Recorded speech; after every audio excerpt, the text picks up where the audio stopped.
여러분, 행복의 조건은 무엇일까요? 돈이 많으면 행복할까요? 아니면 사람들이 다 존경하는 명예가 있으면 행복할까요? 혹은 즐거움을 내가 누릴 수 있는, 마음껏 누릴 수 있는 게 행복일까요? 지식이 많으면 행복하겠습니까? 그렇다면 이 모든 것을 다 가진 사람은 과연 행복할까요? 최근에 한국에 귀빈이 왔다 갔습니다. 사우디아라비아 왕세자가 왔는데 그는 어떤 의미에서 이 모든 것을 다 가진 사람처럼 보이지 않나요? 세계에서 가장 부자라는 그런 말도 있습니다. 그러면 그가 가진 모든 것으로 정말 행복할까요? 저는 사실 동의하지 않습니다. 왜냐하면 한국에 잠깐 왔다 간 그 불과 며칠 사이에 그가 머무는 그 호텔의 방탄유리를 다 바꾸고 또 호텔 입구에 3m 높이의 장벽을 쳐서 가리우고 이동할 때도 수많은 차량 가운데 이렇게 보호를 받아야 되는 입장이라면 그것이 정말 행복할까라는 생각이 들었기 때문입니다. 권력의 속성상 많은 권력을 가져도 결국은 또 누군가 권력을 탐하는 사람으로부터 끊임없이 자기를 지켜야 하는 어떤 의미에서 불쌍하게 보였습니다. 오늘 우리가 읽은 이 본문의 말씀은 바울의 창세기 15장 6절의 말씀을 바탕으로 아브라함이 하나님께 의롭다 하심을 받은 것이 그의 행위냐 믿음이냐 이런 문제 제기로부터 본문이 시작이 됩니다. 아브라함이 여호와를 믿으니 여호와께서 이를 그의 의로 여기시고, 바울이 집요하게 로마서에서 행위와 믿음에 대한 문제를 끊임없이 제기하는 이유가 무엇일까요? 유대인뿐 아니라 자신의 의로움을 추구하는 누구라도 결국은 믿음의 길로 나아갈 수 없기 때문에 믿음으로 말미암는 구원을 열심히 설명하는 것입니다. 가령 교회 안에서도 복음이 아닌 열심히 하는 사람은 그렇지 않은 사람과 나누고 또 언제 왔느냐로 나누어지는 이런 현상들이 결국은 누가 더 의로우냐 이 문제로 끊임없이 충돌하고 있기 때문이죠. 오늘 추수감사주일인데 다른 본문을 선택할까 아니면 계속 로마서를 이어갈까 참 많은 고민을 했습니다. 근데 오늘 본문을 묵상하면서 이 본문 속에서 우리가 감사할 이유를 충분하게 말씀하고 있음을 깨닫게 되었습니다. 오늘 본문은 우리에게 이렇게 질문하는 것 같습니다. 우리의 감사는 조건에 의한 감사인가? 나를 존재케 하신 하나님을 향한 감사인가? 앞서 세상에서 어떤 사람이 행복하냐라고 할 때 이런저런 조건을 갖추면 행복할까요? 아니면 나를 창조하신 하나님을 향한 믿음이 있을 때 행복할까요? 구원을 삭수로 여기는 사람은 하나님의 은혜를 은혜가 아니라 보수로 여긴다. 오늘 바울은 그렇게 말하지 않습니까? 그러나 구원을 은혜로 믿는 사람에게는 그의 인생 가운데 늘 감사가 충만할 수 있는 것입니다. 추수감사절의 기원에 대해서는 다들 잘 아실 거라고 생각합니다. 메이플라워호를 타고 신앙의 자유를 찾아 미국 대륙으로 건너간 청교도들이 미국 대륙에서 처음 추수하고 하나님께 감사의 절기를 지킨 것이 추수감사절로 알려져 있습니다. 표면적으로는 청교도들이 곡식을 주신 하나님께 감사하는 절기가 추수감사주일이지만 사실 그 핵심에는 신앙의 자유와 기쁨을 누리게 하신 하나님께 대한 감사가 있지 않았을까요? 근데 본래 구약에서 추수감사절의 기원을 찾는다면 이스라엘의 3대 명절 중에 초막절에 해당됩니다.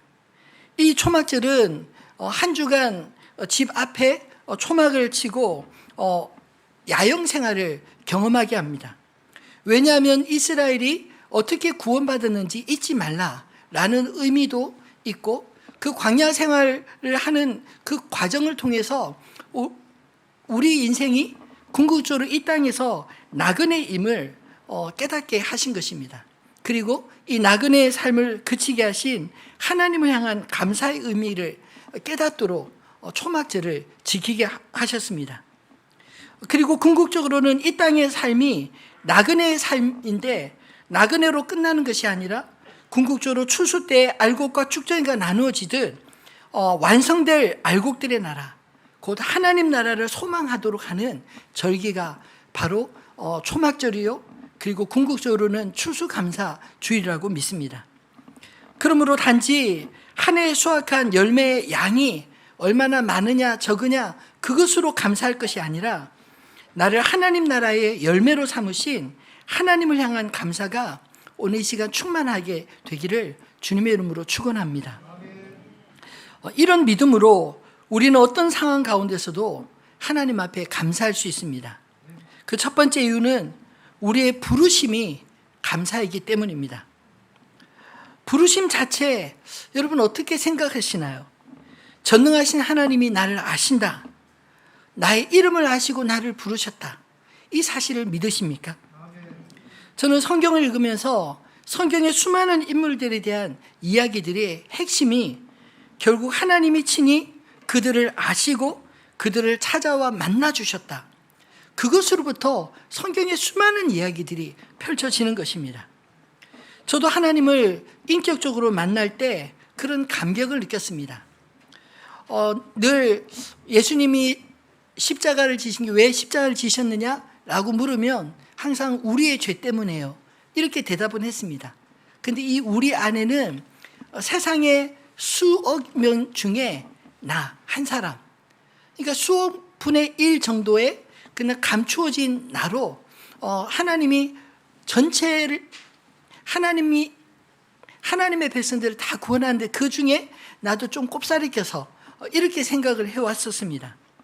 그런데 하나님이 인격적으로 만날 때 제 마음에 어떤 변화가 있었냐면 주님이 나를 아시고 내 이름을 부르시고 그리고 나를 아심에도 불구하고 나를 용납해 주시고 받아주셨다는 것, 예수님의 십자가 사건이 단지 2000년 전에 상징적인 사건이 아니라 정말 나 같은 죄인을 구원하시기 위해서 나의 죄의 대가를 그리스도께서 대신 치르셨다는 사실이 믿어졌을 때 그것이 참으로 감격스러웠습니다. 여러분, 사실 하나님이 나를 아신다, 이것만큼 그 어떤 위로보다 어떤 기도의 응답보다 더 감격스러운 일이 있을까요? 오늘 본문의 아브라함의 이야기 역시 하나님이 친히 아브라함을 만나주시고 그의 이름을 불러 믿음의 여정이 시작된 인물이 아닌가요? 하나님의 아브라함을 의롭게 여긴 것은 그 부르심을 믿음으로 아브라함이 반응하고 따라 나섰다라는 것입니다. 바울이 아브라함의 이야기를 꺼내는 이유는 그를 조상으로 여기는 유대인들이 아브라함과 같이 하나님께 믿음으로 반응하지 않고 그들 자신의 행위로 의로움을 증명하려고 애쓰고 있었기 때문입니다. 이게 뭐가 문제인가요? 자신의 의로움을 증명하려고 애쓰는 사람들은 마치 일꾼이 삭슬 은혜로 여기지 않고 당연한 보수로 여기는 것과 같이 하나님의 은혜에 반응할 줄 모르기 때문입니다.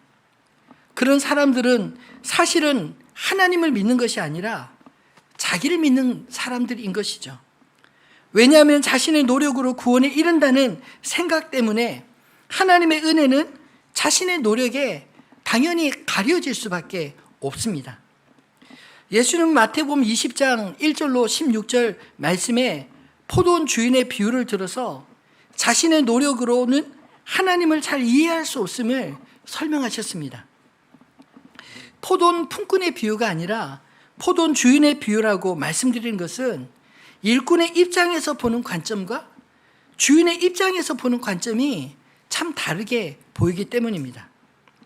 이른 아침부터 품꾼을 찾아 나선 포도원 주인은 만나는 사람들마다 일거리를 찾는 사람마다 하루 한 데나리온의 품삯을 약속하고 포도원으로 이끌었습니다.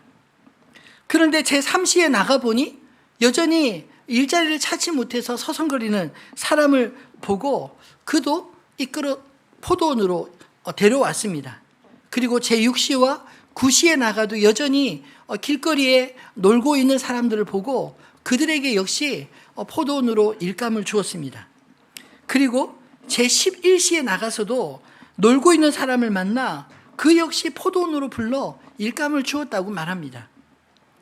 일을 하는 품꾼의 입장에서는 포도원에서 몇 시간 일했느냐, 이게 참 중요하지 않겠습니까? 난 12시간 일해서 나는 3시간, 6시간, 난 1시간, 그렇게 그 의미를 둘지 모릅니다. 근데 포도원 주인은 마지막에 1시간 일하는 사람부터 한 데나리온씩을 주었습니다. 이를 본 먼저 온 자들이 더 많이 받을 것을 기대하지 않았을까요?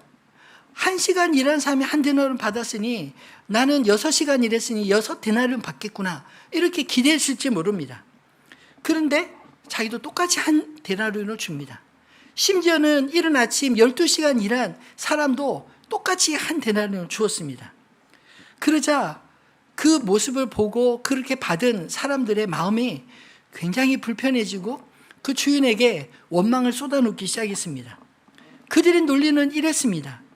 마태복음 20장 12절 말씀을 보면 나중 온 이 사람들은 1시간밖에 일하지 아니하였거늘 그들을 종일 수고하며 더위를 견딘 우리와 같게 하였나이다. 자신들이 수고한 시간에 비례해서 주인이 주는 그 품삯은 불공정하다, 이렇게 주장하고 있는 것입니다. 그런데 그런 주장에도 불구하고 주인의 입장은 오히려 단호했습니다. 13절로 16절 말씀을 같이 한번 읽어볼까요? 주인이 그중 한 사람에게 대답하여 이르되 친구여, 내가 내게 잘못한 것이 없노라. 내가 나와 한 데나리온의 약속을 하지 아니하였느냐? 내 것이나 가지고 가라.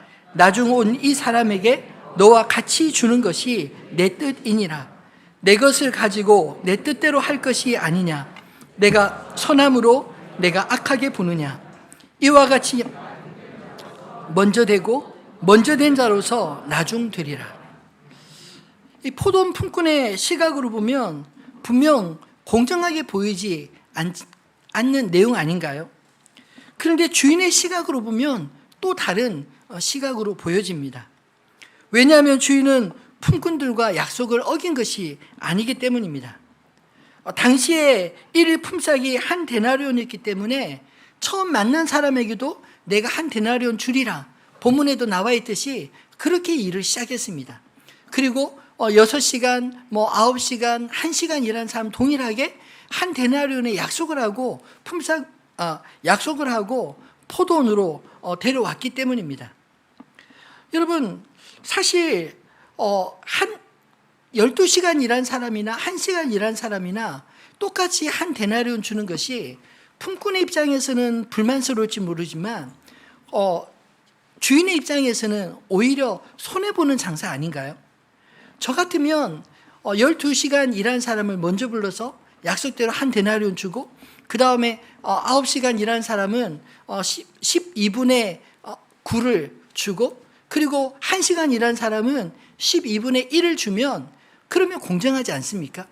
아마 본인들은 생각하기를 내가 1시간밖에 일을 못해서 이만큼밖에 못 받나 보다, 그렇게 생각할 것이고, 또 한 데나리온 12시간 일해서 한 데나리온 받은 사람은 당연하게 나는 한 데나리온 받을 자격이 있지, 이렇게 생각하지 않았을까요?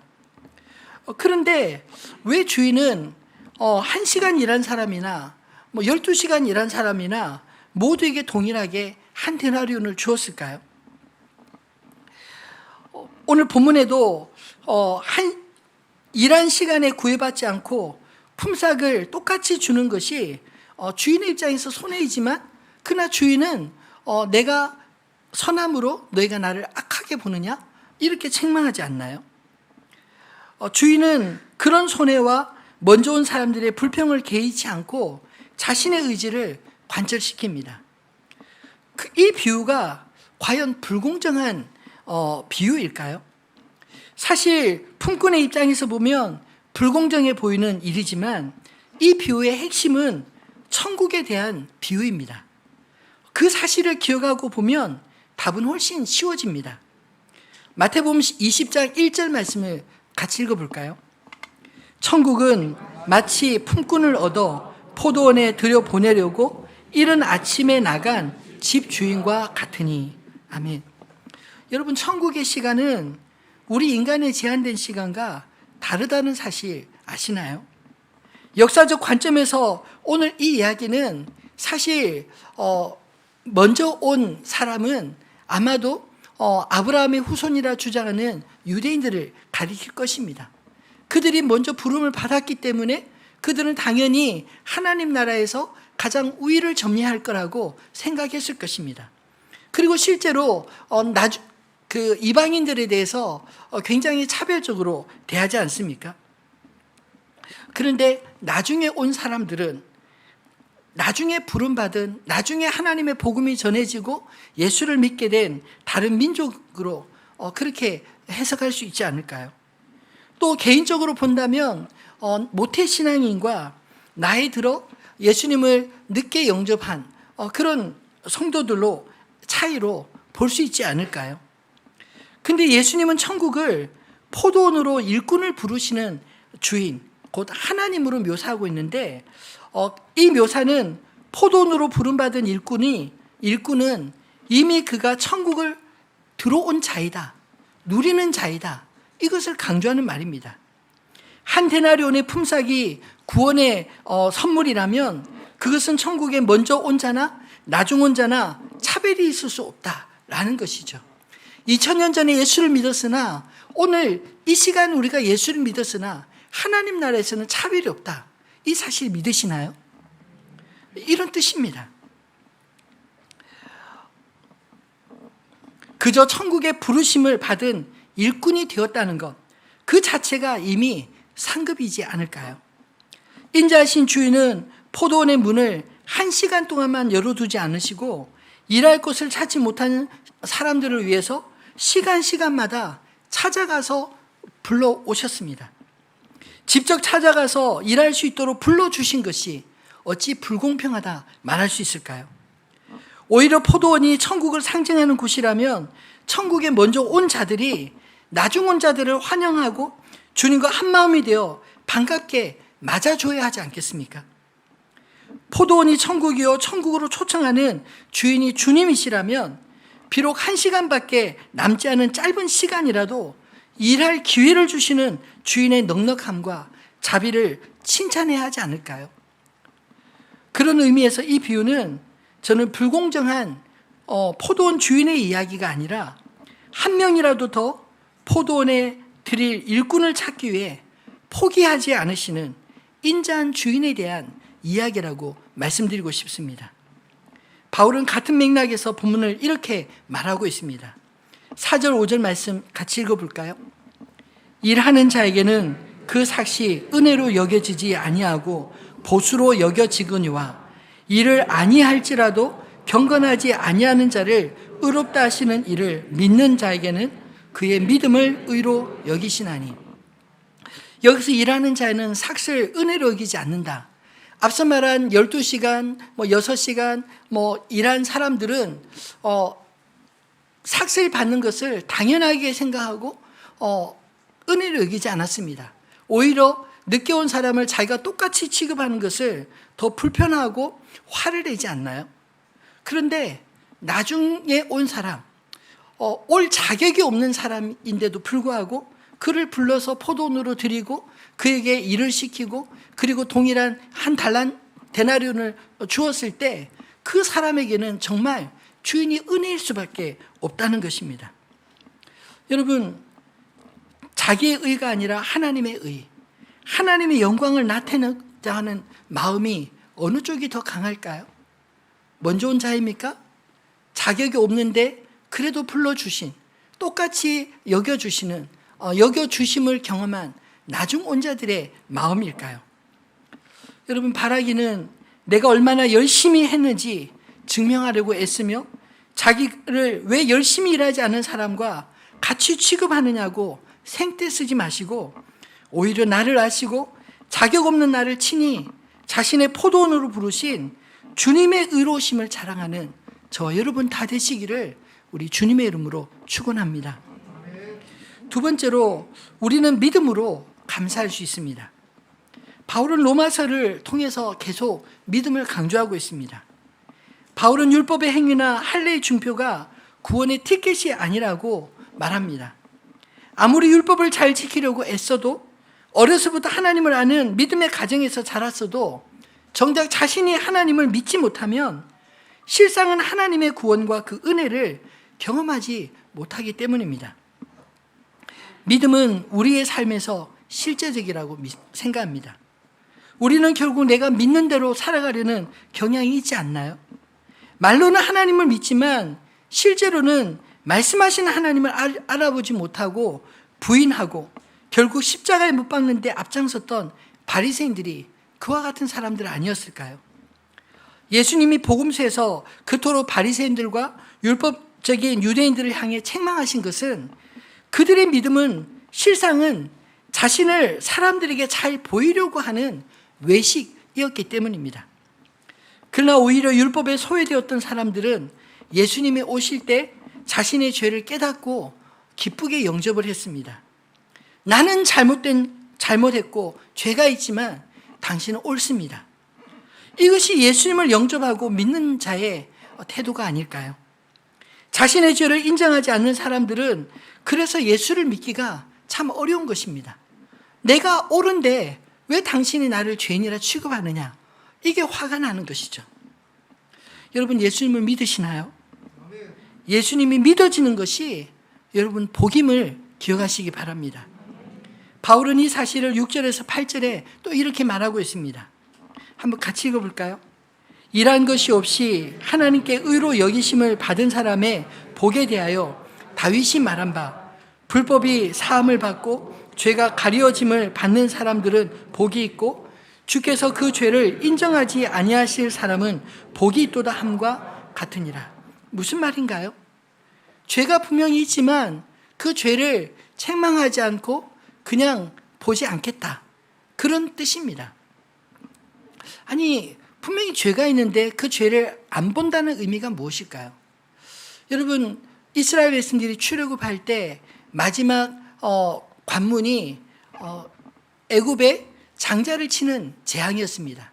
그 10번째 장자를 치는 재앙을 피할 수 있는 유일한 길을 모세가 그 이스라엘 백성들 장로들을 모아놓고 그 방법을 설명합니다. 집에 가서 양을 잡고 그 어린 양의 피를 문설주에 바르면 죽음의 천사가 그 집은 건너갈 것이다. 이게 유월절입니다. 뛰어넘는다, 건너간다 라는 뜻이죠. 분명히 똑같은 장자가 있는 집이지만 그러나 그 장자의 죽음에 넘어설 수 있는 것은 바로 어린 양의 피를 그 천사가 볼 때 넘어가리라 한 것입니다. 오늘 일한 것이 없이 하나님께 의로 여기심을 받는 사람은 사실 자격 없는 사람을 가리킵니다. 우리 역시 하나님 앞에 서면 참 자격 없는 사람이란 생각이 들지 않나요? 여전히 죄인인 우리 자신에 대해서 절망하지 않습니까? 근데 예수를 믿는다는 것의 의미는 무엇이냐면 하나님께서 우리를 바라보실 때 나의 죄를 바라보신 게 아니라 내 안에서 나를 위하여 십자가를 지신 예수 그리스도 그 아들을 바라보시고 건너간다, 간과하신다, 더 이상 말하지 않겠다, 이런 뜻입니다.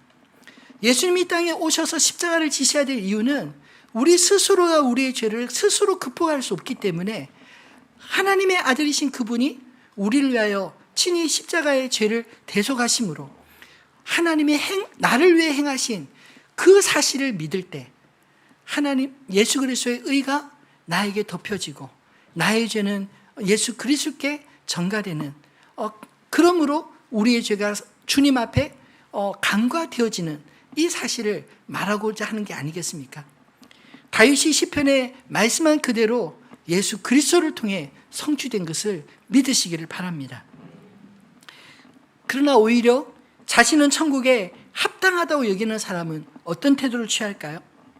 주님 앞에 목이 굳은 자가 되지 않겠습니까? 오히려 자격이 없는 사람이 자기와 동일하게 서 있으면 굉장히 불편하게 여기지 않았을까요? 바로 그것이 복음서의 율법주의자들과 바리새인들의 태도였습니다. 그러나 반대로 자신은 천국에 합당하지 않다고 여기는 사람은 오히려 주님 앞에 자신의 죄를 고백할 때 그 죄를 사해 주시는 하나님 앞에 온전하게 은혜로 그 기쁨을 누리지 않겠습니까? 여러분, 우리 안에 하나님을 향한 이런 믿음이 분명하게 있게 되기를 소망합니다. 그러면 믿음의 사람은 어떻게 주님께 나오게 될까요? 여리고성의 소경 바디메오가 예수님이 여리고성을 지나신다는 소식을 듣고 큰 소리로 외쳤습니다. 다윗의 자손 예수여, 나를 불쌍히 여기소서. 사람들이 그 목소리가 너무 커서 그 바디메오를 제재합니다. 조용해! 무시합니다. 떠들지 말라고. 그런데 그 소리에 기죽지 않고 이 바디메오는 더 크게 다윗의 자손 예수여, 나를 불쌍히 여기소서. 예수님이 들을 때까지 계속 외칩니다. 그러자 예수님이 이 바디메오를 부르시고 이렇게 말씀하셨습니다. 마태복음 10장 52절 말씀 같이 읽어볼까요? 예수께서 이르시되 가라, 내 믿음이 너를 구원하였느니라 하시니 그가 곧 보게 되어 예수를 길에서 따르니라. 아멘. 바디메오가 왜 예수의 이름을 크게 불렀을까요? 예수님이 자신의 눈을 뜨게 해줄 유일한 분이라는 믿음이 있었기 때문에, 그 기회를 놓칠 수 없었기 때문에 크게 외친 게 아니겠습니까? 여러분, 바디메오가 눈을 뜨기 위해서 돈을 가져와서 돈을 들이민 것도 아니고, 그리고 자신이 어떻게 이 땅에서 잘 살았는지 예수님께 설명하면서 그러니 내가 자격이 있으니 내 눈을 뜨게 해주시오, 그렇게 말한 적도 없습니다. 눈을 뜨기 위해 바디메오는 그 어떤 대가를 지불한 바가 없습니다. 다만 한 가지, 예수의 이름을 크게 외친 것밖에 없습니다. 왜냐하면 예수님만이 내 눈을 뜨게 해주시는, 예수님만이 내가 해결할 수 없는 나의 문제를 해결해 줄 수 있는 유일한 분이시라는 그 믿음이 있었기 때문에 주님을 불렀던 것입니다. 그리고 예수님 역시 가라, 너의 믿음이 너를 구원하였느니라. 너의 믿음이 너를 구원하였느니라. 이렇게 말씀하자마자 그가 곧 보게 되어 예수를 길에서 따르느니라. 이렇게 기록하고 있습니다. 여러분, 우리 안에 믿음은 무엇이 되어야 할까요? 내가 주님 앞에 나갈 때 저는 이러이러해서 주님 앞에 기도할 수 있습니다. 주님, 저를 이렇기 때문에 저를 용납해 주십시오. 이렇기 때문에 이것을 위해서 이런 식으로 말들이 필요할까요? 아닙니다. 바디메오와 같이 오직 예수님만이 나의 구원자이십니다. 오직 예수님만이 나의 주님이십니다. 이 믿음의 고백으로 나아갈 때 주님이 너의 믿음이 너를 구원하였느니라, 이렇게 말씀하지 않을까요? 여러분, 구원은 하나님을 믿는 자의 선물입니다. 에베소서 2장 8절에서 바울은 너희는 그의 은혜에 의하여 믿음으로 말미암아 구원을 받았으니 이것은 너희에게서 난 것이 아니요 하나님의 선물이라 말씀했습니다. 여러분, 구원은 우리가 스스로 쟁취하거나 우리가 스스로 만들 수 있는 그 어떤 것이 아니라는 것입니다. 우리의 구원은 전적으로 하나님에게 달린 것이지 우리에게서 이유를 찾을 수 없다는 이 사실을 깨닫게 되기를 바랍니다. 구원은 하나님의 선물입니다. 믿는 자에게, 그 하나님의 은혜에 믿음으로 반응한 자에게 주시는 하나님의 선물, 이 구원을 저희가 누리게 되기를 소망합니다. 또한 믿음은 앞으로 되어질 일을 믿음으로 이 땅에서 지금부터 그렇게 살아가는 것을 믿음이라 말할 수 있지 않을까요? 히브리서 11장 1절로 2절은 믿음에 대해 가장 성경적인 정의가 잘 되어 있습니다.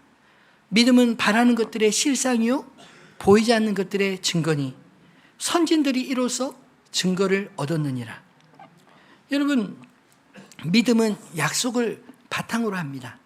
하나님이 약속하신 것, 그리고 하나님이 그 약속하신 것을 내가 바라고 믿을 때 그 믿음은 기다림을 전제로 하지 않나요? 믿음이 좋다는 것은 하나님을 신뢰함으로 기다릴 수 있는 사람입니다. 그리고 단지 그냥 기다리는 것이 아니라 하나님이 약속하신 것이 이미 이루어진 것처럼 받아들이고, 그리고 그 약속이 이루어진 것처럼 이 땅에서 그렇게 믿음으로 살아가는 것, 이것이 바로 믿음이라는 것이죠. 우리 믿음의 선배들은 그렇게 살았습니다. 하나님이 약속하신 것, 그것이 이루어진 줄 믿고 기쁘게 이 땅에서 천국을 경험하며 천국을 누리며 살아가는 하나님의 거룩한 백성으로 살아가는 이것이 믿음의 삶이 아닐까요? 이것은 어떤 조건에 의한 감사, 이렇기 때문에 내가 감사하고 그것을 들어주지 않으면 내가 감사하지 않을 거예요. 이런 태도가 아니라 오직 하나님을 향한 감사, 그분의 존재를 향한 그 믿음이 진정한 감사의 제목인 것이죠. 오늘 저와 여러분이 이 추수감사절에 그 조건에 의한 감사가 아니라 존재에 대한 감사, 하나님을 향한 감사가 우리 안에 배워지게 되기를 소망합니다. 말씀을 맺겠습니다. 여러분, 내 삶의 주인 대신 주님을 향해서 범사에 날마다 감사하며 살아가는 저 여러분 되기를 소망합니다. 우리는 늘 기도할 때마다 주님, 나를 향하신 당신의 뜻이 무엇입니까? 내가 이걸 선택해야 됩니까? 저걸 선택해야 됩니까? 나는 뭘 선택해야 될지 모르니 좀 나에게 좀 탁 알려주십시오. 뭐 이런 식의 기도를 참 많이 하지 않나요? 근데 성경을 보면 나를 향한 하나님의 뜻을 분명하게 이렇게 말씀하고 있습니다. 데살로니가전서 5장 16절로 18절 말씀입니다. 같이 읽어볼까요? 항상 기뻐하라. 쉬지 말고 기도하라. 범사에 감사하라. 이것이 그리스도 예수 안에서 너희를 향하신 하나님의 뜻이니라. 아멘. 하나님의 뜻이 무엇입니까? 우리가 항상 기뻐하라는 것입니다. 어떤 상황에도 기도하라는 것입니다. 그리고 범사에라는 말은 내 삶에 일어나는 모든 일을 가리키는데 그것이 좋은 일뿐만 아니라 나쁜 일도, 성공했을 때뿐만 아니라 실패한 일까지 포함한 모든 일, 그 범사에 감사라는 것입니다. 이 말씀은 내 상황과 기분에 따라 감사라는 말이 아니라 그리 아니하실지라도 감사라는 하나님의 명령의 말씀 아닌가요? 우리는 단지 어떤 선택에 마치 이걸 선택해 라고 하나님이 지시하시고 그리고 강요하시는 것처럼 생각하지만 하나님이 이미 우리에게 자유의지를 주셨습니다. 그리고 우리 마음에 소원함도 주십니다. 그래서 우리가 어떤 일을 대할 때 지난번에도 말씀드린 것처럼 하나님이 주신 모든 것이 선함에 무엇으로 거룩해진다고요? 말씀과 기도로 거룩해진다. 우리의 중심이 하나님을 향하면 올바른 선택을 당연히 하지 않겠습니까? 세상을 향한 길이 아니라 하나님을 향한 길을 당연히 선택하지 않을까요? 왜 갈등합니까? 세상의 길과 하나님의 길 사이에서 뻔히 알지만 그래도 좋아 보이니까, 포기하기 싫으니까, 그래서 계속 때를 쓰는 게 아닌가요? 여러분, 믿음으로 선택하십시오. 설사 잘못된 선택한다 할지라도 하나님은 합력하여 선을 이루실 줄 믿으시기 바랍니다. 설사 좀 돌아가는 것 같지만 그 일을 통해서도 분명히 깨닫게 하시고 경험하게 하시는 것이 있고, 무엇보다 실패를 통해서 오히려 내가 더 성숙해지고 하나님 앞에 온전한 사람이 되도록 하나님이 그렇게 이끌어 주심을 우리가 그렇게 경험하지 않습니까? 평안할 때는 하나님을 찾지 않을지라도 우리의 삶에 궁극적으로 어렵고 힘든 일이 있을 때 오히려 하나님 앞에 더 매달리지 않나요? 여러분, 저는 범사에 감사라는 그것이 불가능한 일이 아니라 하나님께서 우리를 배려하시는 하나님의 명령이라고 믿습니다. 왜냐하면 나를 향하여 하나님은 포기하지 않으시기 때문에, 그리고 나를 향한 선한 계획을 가지고 계시기 때문에 모든 것을 합력하여, 비록 내가 설사 잘못된 선택을 했다 할지라도 그것을 통해서도 하나님이 나를 교훈하시고 깨닫게 하시고 그리고 그것조차 합력하여 선하게 이끄실 분이 하나님이시기 때문에, 그래서 내일은 모르지만 내 인생에 궁극적으로 주님 앞에 서도록 하나님이 나를 그렇게 가르치시고 이끌어 가실 것을 믿기에 우리는 감사할 수 있는 게 아닌가요? 여러분, 하나님을 향한 온전한 믿음이 있을 때 감사할 수 있습니다. 하나님이 나를 포기하지 않으시고 그분은 선하시기 때문에 그분의 선함으로 우리를 이끌 줄 믿기 때문입니다. 나를 향한 하나님의 선하신 계획을 신뢰할 때 우리는 이렇게 노래할 수 있습니다. 하박국서 3장 17절로 18절 말씀 읽어볼까요? 비록 무화과 나무가 무성하지 못하며 포도나무에 열매가 없으며 감람나무에 소출이 없으며 밭에 먹을 것이 없으며 우리의 양이 없으며 외양간에 소가 없을지라도 나는 여호와로 말미암아 즐거워하며 나의 구원의 하나님으로 말미암아 기뻐하리로다. 아멘. 하박국 선지서를 읽어보면 1장과 2장은 불만이 가득 찬 선지자의 질문으로부터 시작됩니다. 이스라엘을 바라볼 때 그 마음에 원통함과 애통함이 있었습니다. 아니 하나님, 어떻게 하나님이 살아계시는데 이렇게 불의한 자들이 의로운 자들을 핍박하고 불의한 자들이 이 땅에서 더 잘 되는 것 같습니까? 이거 공평하지 않은 거 아닙니까? 그러고도 하나님 살아계시다고 할 수 있습니까? 뭐 이런 식으로 따집니다. 그런데 그 하나님에 대한 그 불의한 사람들에 대한 심판하지 않는 하나님에 대한 질문에 하나님은 응답을 주셨습니다. 심판하지 않는 게 아니라 때를 기다리고 있다.